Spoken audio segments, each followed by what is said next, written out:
La capacidad de cómputo de nuestros ordenadores ha seguido un crecimiento exponencial desde el principio del siglo pasado, de modo que cualquier computador de sobremesa o portátil que ustedes tienen en sus casas es capaz de realizar con muchísima mayor rapidez y capacidad las acciones que antes se desarrollaban o las realizaban computadores de universidad. Ahora también tenemos recursos que pueden manejarse con un sistema de información geográfica a nivel mundial y accesibles para todo el mundo. Antes era esta una cuestión, el manejo de las capas SIG, de altimetría, de temperatura, las interpolaciones de diversas variables climáticas, que era algo muy difícil de tener y se necesitaba una persona especializada para poder realizar todas esas tareas con GIS y con esos recursos digitales. También tenemos ahora a nuestra disposición bases de datos globales sobre la distribución y la taxonomía de millares de especies por todo el planeta. Y también tenemos acceso a técnicas de modelización complejas como máxima entropía, algoritmos genéticos, redes neuronales, árboles de clasificación y regresión, que con un conjunto de datos son capaces de realizar las modelizaciones más difíciles y más complejas que antes era imposible realizar, ¿no? Todo este conjunto de facilidades ha significado una explosión, un boom de los llamados modelos de distribución, en el que utilizando toda esa información de variables ambientales, de la información sobre la presencia de los organismos, en nuestro portátil somos capaces todos en un momento determinado de realizar cualquier modelo predictivo. Por eso lo que pretendemos con esta presentación es que nos calmemos, que examinemos los datos bases con los cuales estamos realizando estos modelos de distribución, porque en ellos están muchas veces las claves de lo que podemos o no podemos hacer. Vamos, por tanto, a mirar un mapa. Vamos a trabajar con una especie que vive en Europa, esto es Europa, lo que tienen debajo en colores es un modelo digital terreno, un mapa topográfico, y esto sería el mar Mediterráneo, esto sería Inglaterra o la Gran Bretaña, la península ibérica, el norte de África y esto pues Anatolia, para que se hagan un ejemplo, para que se sitúen. Una de las primeras cosas que se observa en este mapa es que existe agregación de puntos. Hay determinados lugares en donde parece que la cantidad de información sobre la presencia de estos organismos está acumulada, no está agregada. Incluso existen puntos que siguen líneas determinadas, ¿no? Eh, líneas rectas que parecen indicar que han sido muestreos a través de carreteras, etcétera, etcétera. Esta es una característica general en los mapas de distribución, ¿no? Los puntos no son al azar, los puntos no están distribuidos uniformemente como sería en un muestreo que hiciéramos para averiguar cualquier cuestión ecológica normal, sino que suelen estar agregados en determinadas partes del territorio. Pero es que además cada punto que vemos en el mapa puede representar no un solo registro, sino una gran cantidad de registros que están efectuados en la misma localidad. Esto es una redundancia de información que aunque parezca inservible en la confección de los mapas de distribución, es muy útil y aparece generalmente enmascarada porque significa que la especie ha sido colectada recurrentemente en la misma localidad y que tiene alta probabilidad de estar presente. No es lo mismo aparecer en una única ocasión que aparecer reiteradamente en la misma localidad. Esta agregación de puntos puede significar o bien que lo que se agregan son los organismos, hay una alta densidad de individuos de ese organismo que estamos examinando en el mapa, o puede significar, sin embargo, que lo que hay es una alta agregación de los individuos que las estudian, de los biólogos, ¿no? Entonces, en el primer caso sería que estamos ante la agregación, significa que hay altas densidades de la especie, y en el segundo caso estamos ante la posibilidad de sesgos de muestreo. ¿Cómo discriminar ambas cosas? Una de las consecuencias de la existencia de estos sesgos de muestreo es que vamos a encontrar lugares en donde no existe la especie, no ha sido colectada la especie. Y el problema con esos lugares es que no sabemos distinguir, no podemos distinguir si es porque realmente no se ha muestreado en esa localidad o es porque la especie no encuentra ahí las condiciones ambientales o de otro tipo para poder tener un crecimiento neto positivo. ¿Cómo podemos discriminar estos dos tipos de ausencia?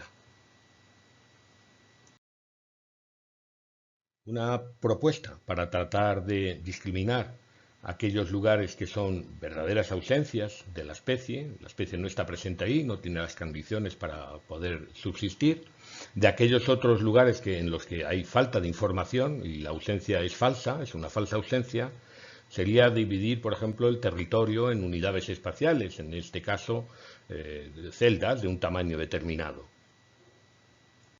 Y en cada una de esas celdas, estimar cómo es el crecimiento de la riqueza en especies, por ejemplo, del grupo al que nos interesa, a medida que aumenta el esfuerzo de muestreo, para obtener una curva de colecta. La pendiente, aquí en verde, de esa curva de colecta, al final, sería la tasa de incremento en el número de especies a medida que aumentamos el número de registros, el número de individuos de esas especies.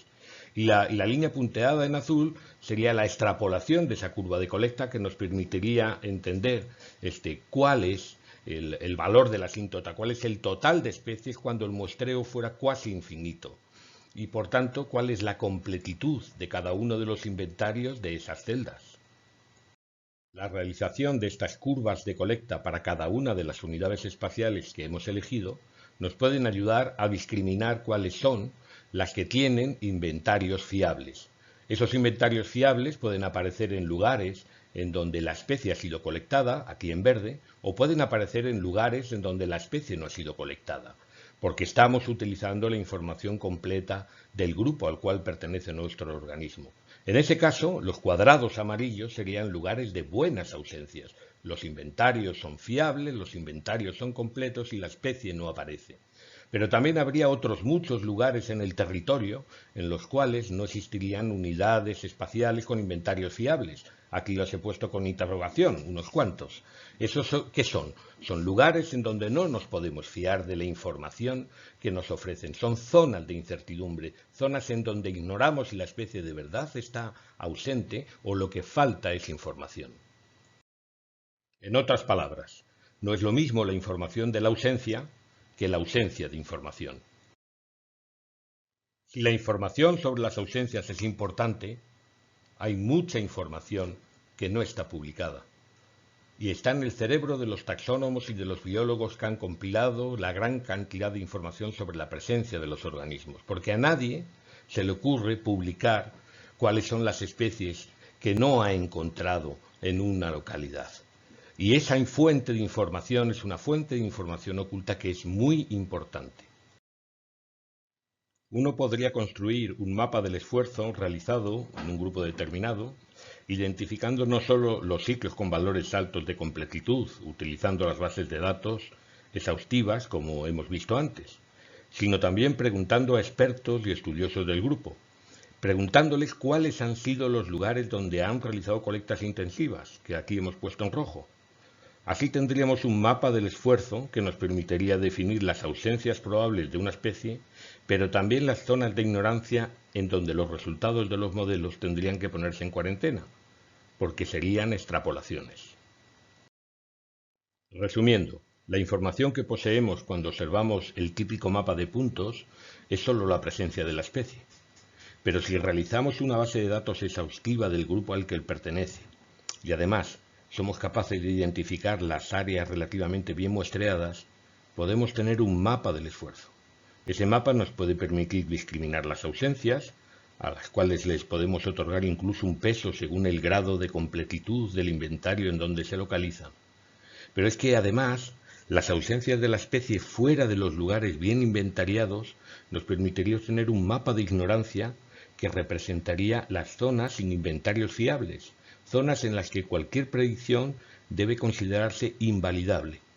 De este modo, los modelos que construyamos tendrán un requisito fundamental de cualquier construcción científica: incertidumbre. Una medida del error de nuestras predicciones debida a los sesgos de muestreo que tiene toda compilación de datos sobre la distribución geográfica de los organismos. Vamos a ver ahora otras características de nuestro mapa. Los puntos de presencia, por ejemplo, parece que abarcan un amplio gradiente latitudinal y de condiciones ambientales. A pesar de ello, parece que en el norte hay una línea clara que marca la latitud máxima a la que puede presentarse la especie. Esa línea aparece en países como Suecia, que poseen una gran y prolongada tradición taxonómica y de investigación. Así que podríamos pensar que las ausencias más allá de esa línea son ausencias reales, ausencias buenas, probablemente provocadas por la existencia de condiciones ambientales desfavorables. Sin embargo, hay áreas como Gran Bretaña, también con una gran tradición taxonómica y faunística, que no tienen ninguna presencia. Luego es muy probable que se trate de buenas ausencias en este caso, que se deban a otras cosas que no son los factores ambientales. El clima, por ejemplo, es muy similar en Inglaterra y Centro Europa y sin embargo la especie no está. Un limitante de dispersión tal vez. La especie no ha llegado a Gran Bretaña. Luego en el sur hay áreas con distintos grados de conocimiento y tradición taxonómica en las que tampoco aparece la especie. La no presencia en islas puede deberse también a esos limitantes de dispersión que hemos dicho en el caso de Gran Bretaña. Pero ¿qué podemos decir del norte de África o de Anatolia, por ejemplo? ¿Será que la especie no está allí porque no se dan las condiciones ambientales para su desarrollo? ¿O será que no se ha muestreado lo suficiente? ¿Cómo diferenciar las ausencias metodológicas por falta de colectas de las debidas a otros factores, que son las que de verdad nos interesan? Volvemos otra vez a lo que mencioné anteriormente. Cuando tengo información sobre el esfuerzo de colecta, algo que no está en el mapa, no aparece nunca en el mapa, entonces puedo discriminar esas ausencias. Pero para ello solamente es necesario que se compile toda la información disponible sobre el grupo. Así que una enseñanza que podemos sacar de esto que acabamos de ver es que las especies habitan generalmente bajo condiciones favorables. No les queda otro remedio, las llamamos favorables porque están ellas, pero no en todos los lugares que tienen condiciones favorables. Que hay una serie de ausencias metodológicas que nos confunden, que nos llevan a error y que tenemos que intentar evitar en la medida de lo posible y que deben de formar parte del mapa de ignorancia. Hay otras ausencias que son contingentes, que ocurren por fenómenos que han ocurrido en una ocasión, pero no pasan siempre, como son limitantes de dispersión, etcétera, la capacidad, la llegada de un propágulo a una isla o colonizar un territorio. Y hay otra serie de ausencias ambientales que esas sí no son buenas a la hora de predecir la distribución del organismo, ¿no? Son las ausencias que nos reflejan los límites climáticos o de cualquier otra variable ambiental que, más allá de los cuales es casi imposible la subsistencia de las poblaciones de esa especie. Así que debemos incluir en nuestros modelos ausencias ambientales y para predecirlas tendremos que incluir obligatoriamente predictores climáticos y ambientales. Fijaros que si agrandásemos el mapa para, por ejemplo, abarcar también África, nos encontraríamos con que los predictores climáticos podrían discriminar muy bien las presencias de las ausencias, pero sería irreal, porque no tiene mérito predecir que la especie no está en climas o condiciones ambientales en los que no habita. Las ausencias ambientales que más nos interesa predecir correctamente son aquellas ubicadas cerca de la zona de presencia. ¿Por qué está aquí y justo un poco más allá no aparece? Luego están las ausencias contingentes, o que yo llamo contingentes. Las ausencias debido a fenómenos únicos, factores históricos, cuestiones históricas, limitantes de dispersión, no ha podido llegar a tal lugar o a tal otro. Y para representarlas, para dar cuenta de ellas, tendremos que incluir variables que representen a esos factores, a esos limitantes de dispersión o a esos factores históricos. Eso es un reto, evidentemente. Y finalmente están las ausencias o ceros metodológicos, los cuales no deberíamos incluir en nuestros modelos porque meten ruido. La especie podría estar a la vez y no estar en las mismas condiciones ambientales. Esas ausencias deberían de formar parte de la zona de extrapolación en donde hay que tomar en cuarentena y con mucho cuidado los resultados de los modelos y deberían de formar parte de nuestro mapa de incertidumbre. Si somos capaces de discriminar los distintos tipos de ausencias que he mencionado, podríamos utilizar la información que poseemos sobre la presencia de la especie y la que proviene de las ausencias ambientales para realizar una predicción de la distribución potencial del organismo, es decir, todo el conjunto de localidades que ofrecen condiciones favorables para la existencia de la especie, sin considerar los factores contingentes, históricos o los limitantes de dispersión. Se trataría de un mapa irreal que mostraría la situación geográfica de la especie cuando estuviese en equilibrio con sus condiciones ambientales. Pero si somos capaces de incluir tanto ausencias ambientales como contingentes, entonces podríamos intentar realizar una representación de la distribución realizada. Pero ojo, en ese caso tendremos obligadamente que incluir como variables predictoras algo que sea capaz de reflejar la actuación de esos factores. Si nos damos cuenta, lo que aquí denomino distribución potencial es hasta cierto punto invalidable, porque nunca encontraremos presencias en sitios en los que la especie está ausente por un limitante de dispersión, por ejemplo. Este tipo de distribución, sin embargo, sería muy útil o es útil para determinar sitios de riesgo para especies invasoras, por ejemplo.